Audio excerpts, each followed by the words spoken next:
우리 수요일 날마다 우리가 하나님의 음성을 우리가 말씀을 통해서 듣고 있습니다. 저도 이렇게 하나님의 음성이 정말 놀랍고 강력한 줄은 잘 몰랐어요. 시편 29편을 강해하면서 설교 준비를 하다 보니까 야, 참 놀랍다, 강력하다, 그리고 엄리롭다, 뭐 이런 어떤 제가 할 수 있는 어떤 형용할 수 있는 그런 어떤 그 뭐라 그럴까 표현력을 찾기가 참 쉽지 않은 그런 생각을 갖게 되었습니다. 무엇보다도 제가 참 감탄하는 것은 이런 하나님의 음성과 여호와의 소리에 대해서 이렇게 강력하게 시로 표현했던 그 다윗의 영성. 야, 제가 생각해 볼 때에 말씀을 묵상해 보면서 다윗의 저 발톱만큼이라도 손톱만큼이라도 아니면 그 손톱의 때만큼이라도 저런 영성을 가지면 참 얼마나 좋을까라는 그런 어떤 소망도 한번 가져보게 되었습니다. 자, 지난 시간에 우리가 다윗이 고백했던 그 말씀을 다시 한번 우리가 살펴볼 필요가 있어요. 시편 29편 말씀에 따르면 하나님의 소리, 여호와의 음성이 어떻다고 했습니까?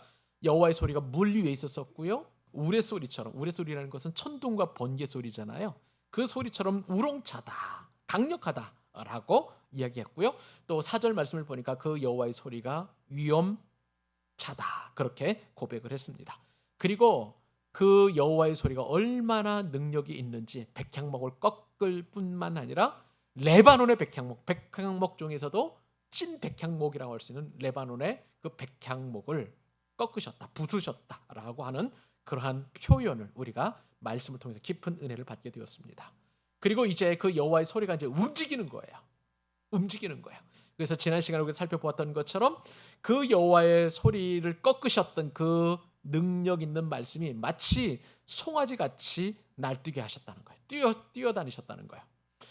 저도 예전에 시골에서 좀 이제 그 여름 방학이면 해마다 이제 그 저 부여에 있는 큰 집에 가는 그래서 이제 그곳에서 방학을 보낼 때가 많이 있었었는데요. 시골에는 대부분 다 이제 소를 키우지 않겠습니까? 어머니 소는 이 뭐라 그럴까요? 이 곧 뭐라 그러지? 이걸 뭐라 그러죠? 곧두레라고 하나요? 그러니까 귀에 코에 이게 뭐 이렇게 뚫어 가지고 그러니까 어미소가 마음대로 이렇게 뛰어다니지 못하도록 마음대로 움직이지 못하도록 그래서 항상 이렇게 주인의 말을 듣도록 하는 그런 유도하는 일에 이게 코를 뚫어서 그렇게 사용합니다. 그러나 천방지축이 있어요. 그 어미소를 따라다니는 송아지는 코를 뚫지 않기 때문에 마음껏 뛰어다닙니다. 엄마 옆에서 팔짝팔짝 뛰다가도 또 그 다음에 자기 좋은 대로 풀밭에 가가지고 막 풀을 막 뜯어먹고 또 그러면 주인이 막 그래서 회초리를 가지고 때리고 뭐 이런 어떤 일들이 있었던 것을 보게 되는데 그만큼 자유롭다는 거예요. 그만큼 강력하다는 것이죠. 하나님의 말씀은 마치 그러니까 다윗은 목동이에요. 양을 치고 또 염소를 치는 그런 목동이었는데 멀리서 보니까 송아지가 이렇게 뛰는 것처럼 여호와의 소리가 위엄차고 강력하게 뛰어다니는 것처럼 그렇게 막 종횡무진 움직이게 되는데 자, 그 움직임이 레바논 그리고 시륜은 지난번에 말씀을 드린 것처럼 헐몬산을 말하는 것이죠. 레바논의 큰 높은 산 그리고 중동 지역에 유일하게 있는 그 만년설이 뒤덮여 있는 그 헐몬산을 왔다 갔다 하는 것처럼 움직인다. 여호와의 소리에 그렇게 운행하시는 그러한 것을 또 이런 시를 통해서 다윗이 표현하게 되었습니다. 그런데 오늘 본문에 보니까 이러한 여호와의 소리가 어떻다고요? 그 산맥을 다니던 그런 여호와의 소리가 화염을 가른다라고 그렇게 표현하고 있고요. 또 우리가 다음 주에 살펴보겠습니다만은 그 여호와의 소리는 화염을 가르는 그 소리가 어디로 가냐면 이번에는 산막에서 화염을 가르고 그리고 이번에는 광야까지 나아가는 그러한 어떤 시각적인 여호와의 소리의 움직임을 보게 되는 것입니다. 자, 여호와의 소리가 하나님의 음성이 화염을 가른다라는 그 표현을 우리가 생각을 해보면서 제가 이것이 얼마나 강력하고 얼마나 놀라운 일인지 말씀을 준비하면서 제가 일부러 유튜브를 찾아보게 되었습니다. 지금도 화산 활동이 강력하게 일어나는 곳이 있는 곳이 바로 아이슬란드인데요. 이 아이슬란드, 즉 영국에 있는 그쪽보다 더 위쪽에 있는 그런 나라 아니겠습니까? 북극과 가까운 그런 곳인데 이 아이슬란드라는 나라에는요 지금도 활화산이 활발하게 그 화산 활동을 하고 있는 것을 보게 됩니다. 자, 그런데 자 사진을 한번 보시면 그 영상 그 불꽃이 얼마나 강렬한지 이렇게 나오게 되는데요. 사진 한번 봅시다. 보실래요? 이게 지금 유튜브에 나와서 최근 몇 년 안에 그 아이슬란드에서 흘러넘치는 용암의 모습인 것을 보게 됩니다. 여러분, 하나님의 말씀이 저렇게 엄청난 용암과도 같이 화염이 되어서 그렇게 막 흘러넘치고 이동하는 것을 보게 됩니다. 자, 여러분, 이 용암을 보면 색깔이 다 달라요. 노란색이 있고요, 빨간색도 있고 주황색도 있습니다. 제가 유튜브를 보니까 이제 영어로 막 설명을 하는데, 이러한 용암이 흘러내리는 그 과정을 통해서 막 나레이션 하는데, 얼마나 이 나레이터가 긴박하게 이 용암이 흘러내리는 모습을 내레이션 하는지 저도 깜짝 놀랄 정도 그런 상황이었습니다. 이 용암은요, 그 설명을 들어보니까 1초당 100에서 200 입방미터. 평방미터는 그 미터가 있고 평방미터는 제곱이잖아요. 입방미터는 세제곱이에요. 그러니까 가로 세로 높이가 100에서 200m 입방미터나 되는 정도로 엄청난 양이 그냥 한꺼번에 막 쏟아져 나오는 거예요. 경이롭다라는 것을 둘째치고 두렵고 무섭고, 그리고 저 뜨거운 용암 속에서 견뎌낼 것에 과연 무엇이 있을까 싶을 정도의 그런 어떤 정말 그 두려운 마음이 들게 되는 것을 보게 됩니다. 다윗은요, 저런 용암 활동을 보지는 못했지만 그냥 시적인 그런 상상력을 가지고 하나님께 주시는 그 영감을 가지고 저것을 아마 떠올렸을 거예요. 그래서 여호와의 소리, 하나님의 음성은 저렇게 화염을 가르도다, 저 용암을 가르도다라고 그렇게 강력하게 표현한 것을 보게 됩니다. 또 여호와의 그 말씀이, 여호와의 음성이 화염을 가른다고 할 때 또 하나 제가 착안했던 것은 뭐냐면, 일간지를 보다가 태양 활동 가운데 나타나는 그 특이한 현상을 보게 되었습니다. 사진을 보시게 되시면 저게 태양이에요. 근데 태양이 이게 한 번에 이게 터지게 되는데, 저것을 일컬어서 조금 뭐라 그럴까, 쭉 뻗어나온 그 뭐라 그래야 되나, 저거를 뻗어나온 어떤 그 다리와도 같이 어떤 손처럼 이렇게 쭉 뻗어나온 거 있죠. 저거를 일컬어서 이제 플라즈마라고 이렇게 이야기하는데요. 핵 융합 반응에 의해서 계속 태양은 이제 막 터지고 있습니다. 그러다가 갑자기 저렇게 한번 쫙 불꽃이 올라올 때가 있어요. 저 불꽃이 저게 사진으로 보니까 아무것도 아닌 것 같은데, 저 길이가 얼마나 크냐면 무려 38만 킬로미터라는 것입니다. 38만 킬로미터. 감이 안 잡히죠? 자, 그러면 한번 생각을 해보십시다. 대한민국 최남단 부산에서 신의주까지 길이가 대략 한 얼마 정도 될까요? 1000km 정도 된다고 생각을 해보십시다. 그러면 1000km 정도 된다고 할 때에 저 38만 킬로미터를 가려면 어떻게 될까요? 가늠이 안 될 것 같아요. 자, 그러면 이 38만 킬로미터 어느 정도 되냐면, 저 이 펼쳐 나온 이 플라즈마가 지구에 를 탁탁탁 붙이게 되면 지구를 무려 30개 정도 갖다 붙여야만 이루어지는 엄청난 길이라는 것입니다. 여러분, 저것은요,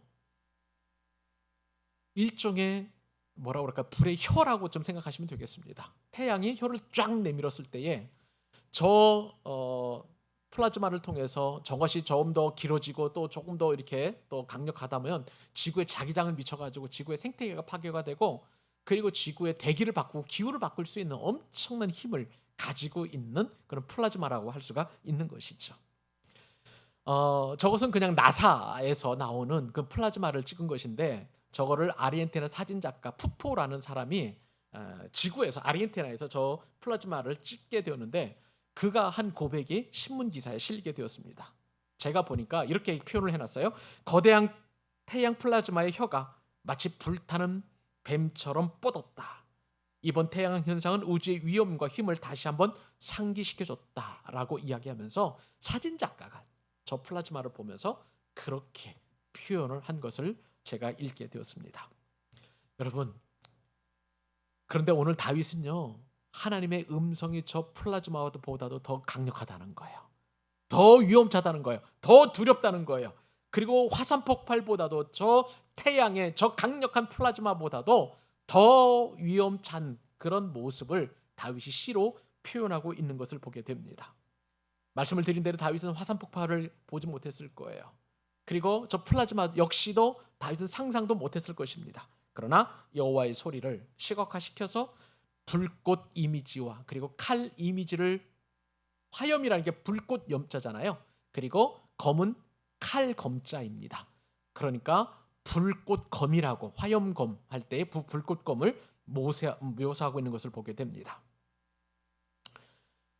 여러분, 하나님의 음성은 저렇게 강력한 거예요.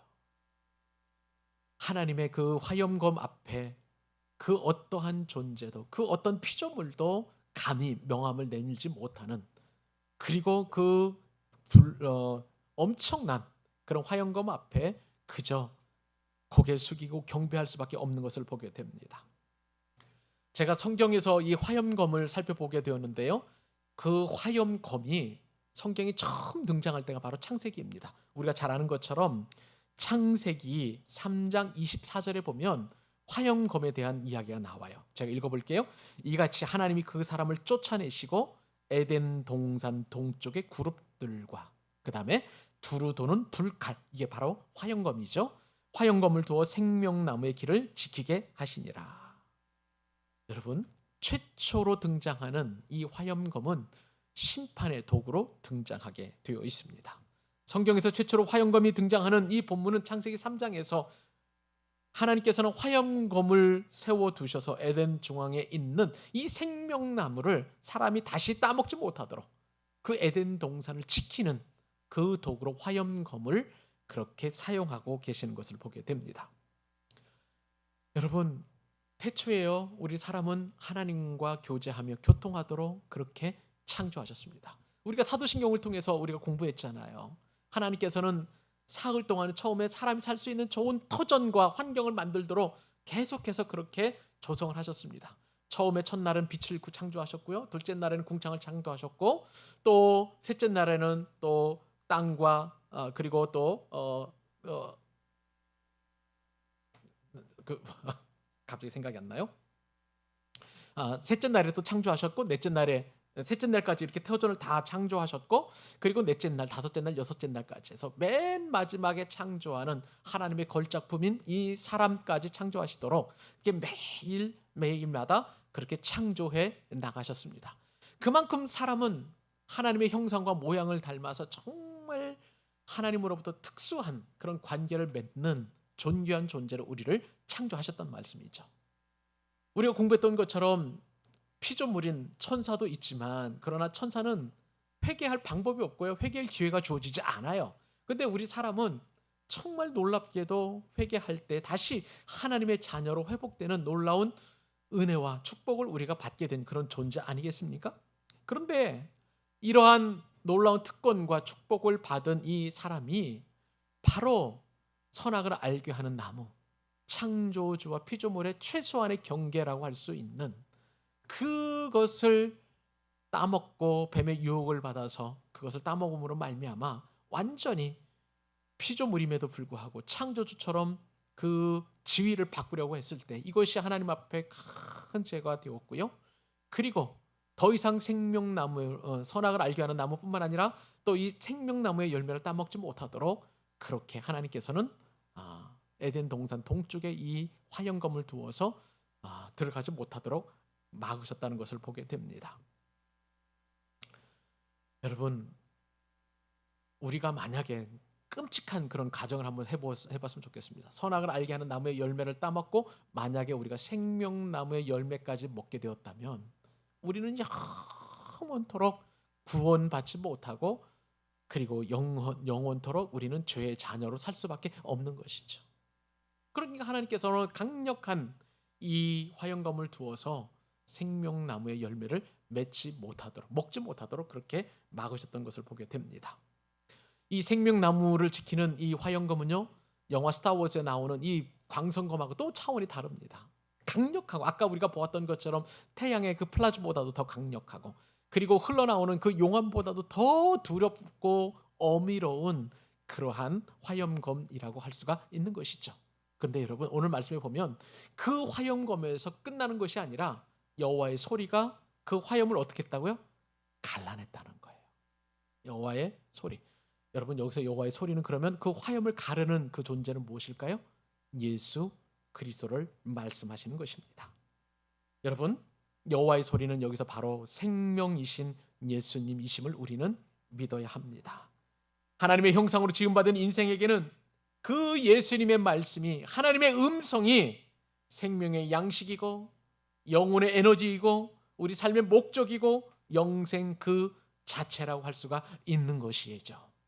그렇기 때문에 우리는 예수님을 통해서 생명 양식을 먹게 되는 것입니다. 영원한 우리의 양식인 생명의 만나, 하늘의 양식, 그것을 우리가 먹게 되는 것이죠. 그 화염을 가르시는 것이 바로 여호와의 음성이다, 하나님의 소리다라고 그렇게 말씀하시는 것입니다. 자, 그렇다면 여러분, 우리가 하나님의 음성을 듣지 못한다면, 여호와의 소리를 우리가 듣지 않는다면 어떻게 되겠습니까? 영원한 저 화염으로 말미암아 우리는 멸망을 받을 수밖에 없는 것이죠. 지옥불, 우스갯소리로 어떤 사람들은 따뜻하고 좋겠구만, 또 내지는 거기 가면은 뭐라고 할까요? 마치 찜질방에 간 것처럼 그렇게 낭만적으로 생각하는 사람이 있습니다. 아니죠. 요즘 보세요. 벌써 우리가 열대야를 지금 거의 한 20일 넘게 우리가 경험하고 있는데, 오늘 하루도 정말 얼마나 더웠는지 제가 열대야를 체험을 해보게 되었습니다. 열대야가 왜 열대야인지를 생각을 해보니까요, 열대야는 한 대야 끼얹고 잠을 자서는 도저히 잘 수 없기 때문에 열대야 물을 끼얹어야만 잔다고 해서 열대야 아니겠는가, 그런 생각을 하게 되었습니다. 오늘 본문에, 오늘 제가 잠깐 낮에 너무나 이제 그 여러 가지 뭐 이렇게 말씀도 준비하고 또 여러 가지 글도 쓰다 보니까 머리가 지끈지끈 아파가지고 잠깐 나갔는데요. 사람들이 막 그 양산을 쓰고 내지는 또 그냥 그 그늘 사이로, 그리고 여기 이제 사거리에 보면은 이제 그 뭐라 그럴까, 그늘이 지는 천막을 만들어 놨어요. 그 안에 다 들어가 있었습니다. 여러분, 그 그늘 아래 들어가면서 들었던 생각이 뭐냐면, 저 사람들은 해피하다 생각을 한 거예요. 무슨 말인가요? 해피하다? 그 그늘에 들어가면 해를 피하려고, 해피하려고 그렇게 그 그늘에 들어가 있었다라는 생각을 할 정도로 정말 더운 날씨였던 거예요. 근데 아까 말씀을 드린 것처럼 화염이라는 것은, 특별히 하나님의 심판으로 나오는 이 화염은 상상을 초월합니다. 우리는 분명히 예언할 수 있어요.